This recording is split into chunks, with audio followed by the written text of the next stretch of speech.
यह कहानी एक दिव्यांग राजा की है जिसके राज्य में कोई भी परेशानी या समस्या नहीं थी। सभी लोग उस राजा से बहुत खुश थे और ऊपर वाले को धन्यवाद देते थे कि इतने अच्छे राजा को उनकी ज़िंदगी में भेजा है। वह राजा दिव्यांग था, उसकी एक आंख नहीं थी और एक पैर नहीं था, लेकिन फिर भी राजा को इस बात का कोई मलाल नहीं था।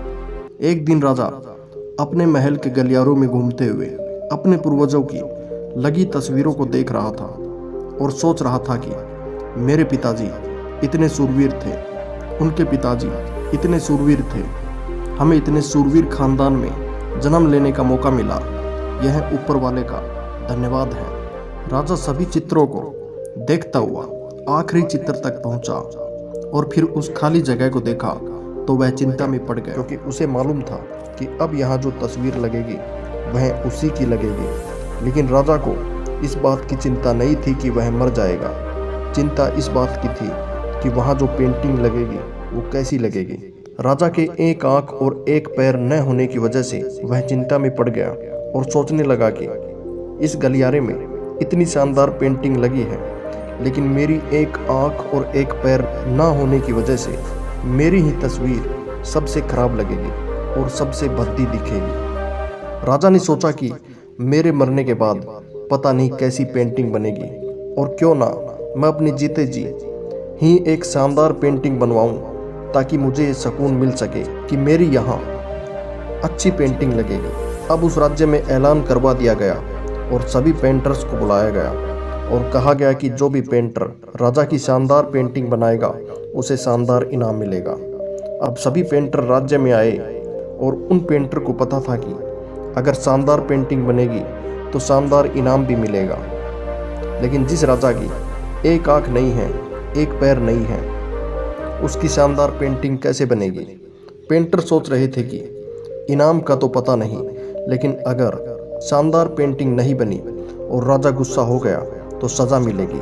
इसलिए बड़े बड़े चित्रकार भी आगे नहीं आए। तभी उनमें से एक लड़का बोला, राजा साहब, मैं आपकी पेंटिंग बनाना चाहता हूँ, मुझे 24 घंटे का वक्त दीजिए।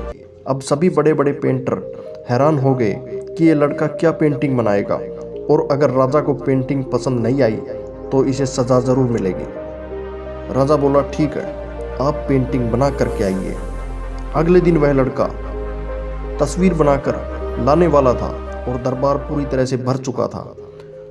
लोग दूर दूर से ये देखने के लिए आए थे कि वह लड़का कैसी पेंटिंग बनाकर लाएगा। जैसे ही वो लड़का दरबार में आया और जब सब ने पेंटिंग देखी तो सभी आश्चर्यचकित रह गए। सब लोग जोर जोर से तालियां बजाने लगे, सीटी बजाने लगे, और जब राजा ने उस पेंटिंग को देखा तो वह खुश हो गया और बोला कि वाह, इससे अच्छी पेंटिंग तो इस पूरे गलियारे में नहीं है। राजा ने उस लड़के को बहुत सारा इनाम दिया। अब आप सोच रहे होंगे कि उस राजा की क्या पेंटिंग बनी होगी जिसकी एक आंख नहीं है और एक पैर नहीं है। उस तस्वीर में लड़के ने राजा को एक घोड़े पर सवार किया था। एक साइड से उस राजा का एक पैर दिख रहा था और राजा तीरंदाजी करते हुए निशाना लगा रहा था, और निशाना लगाते वक्त एक आंख बंद हो जाती है, और उस लड़के ने उस राजा की वही आंख बंद की थी जो राजा के पास नहीं थी। इस तरह से उस लड़के ने राजा को निशाना लगाते हुए घोड़े के ऊपर सवार दिखाया, जिससे एक आंख बंद और एक पैर दिखाया, और इतना शानदार पेंटिंग बनाया था कि वह अब तक की सबसे सर्वश्रेष्ठ पेंटिंग थी। अब दोस्तों, अगर हम इस कहानी में देखें तो उस लड़के के ऊपर यह संकट था कि अगर उसने ऐसी पेंटिंग बना दी जो राजा को पसंद नहीं आई तो उसकी जान भी जा सकती है, पर वो सकारात्मक रहा। सकारात्मक सोच से उसने पॉजिटिव ही पेंटिंग बनाई। यानी किस तरह से हम संकट में भी सकारात्मक सोचें, ये कहानी हमें दर्शाती है। बस हमेशा पॉजिटिव उम्मीद करनी चाहिए, यही मैंने इस कहानी के माध्यम से बताया है।